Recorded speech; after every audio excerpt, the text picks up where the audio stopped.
this place in history, we're at the Vermont Military Museum and Library at Camp Johnson, and we're chatting this week all about the Merci Train. We've got one of the cars behind us, but we're missing Steve Perkins, the Executive Director of the Vermont Historical Society, who's actually waiting for us at the History Center in Barre, so we're going to hop on the interstate, head on down there and catch up with him. All right, here he is. We found Steve. We're at the History Center in Barre, and we're all suited up and ready to talk about the Merci Train.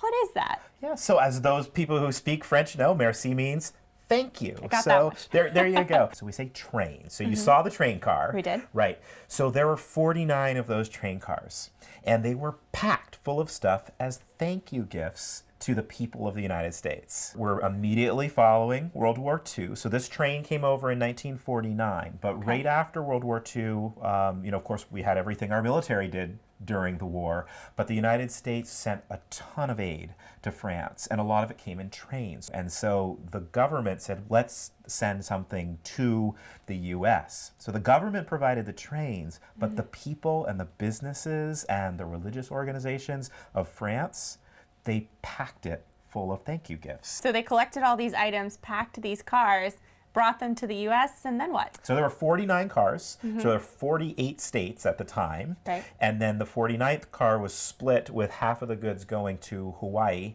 and half going to Washington, D.C. So the New England cars came all together and kind of split up as they went into each state, and it came up to Montpelier. And there were big receptions around the car, local leaders came, the governor was there. I don't know how best to describe it, but everyone, kind of picked something to take home with them. So there's pieces of this gratitude train or items scattered around Vermont. But when that was all done, they boxed everything up and put everything that was left in the Vermont Historical Society. Can we look at some of the items? Absolutely. So we have a few pulled. I'll show you a couple of my favorite pieces. All right. Where to start? Well, let's start with this book of hours. We don't know where this came from. It could have come from a monastery, it could have come from a church or a private home. These are very rare. That's completely hand done with gilding on it. Absolutely gorgeous. I also like this little clock over here. And what's nice with the clock is that we still have the label from it. Here's the logo for the Merci Train.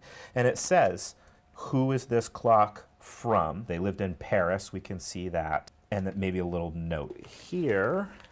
So this is a piece of the Arc de Triomphe, which, as you know, is that big monument in the middle of Paris. And Hitler shot some artillery at it for fun and knocked pieces off. It came in this box, and you can see the label from the Merci Train on the outside of the box. And then it had a note inside saying what it is. So I see a couple of boxes that are labeled toys. It's piqued my interest. Can we look at those? Yeah, well, let's look at the one on top here. So as we said, individuals gave things, churches gave things, businesses also gave things. And so the Renault car company, which, as we all know, makes full-size cars, gave a whole box of toy cars into every train. These are absolutely amazing in that they're all in their original packaging, really never been opened, never been used, and there's a whole box of them just in pristine condition. And it's the box is full of these cars. It's the same car, but they're all different colors. Oh, fun. And no, I have not wound one of them and tried running it. That's really cool. At this place in history.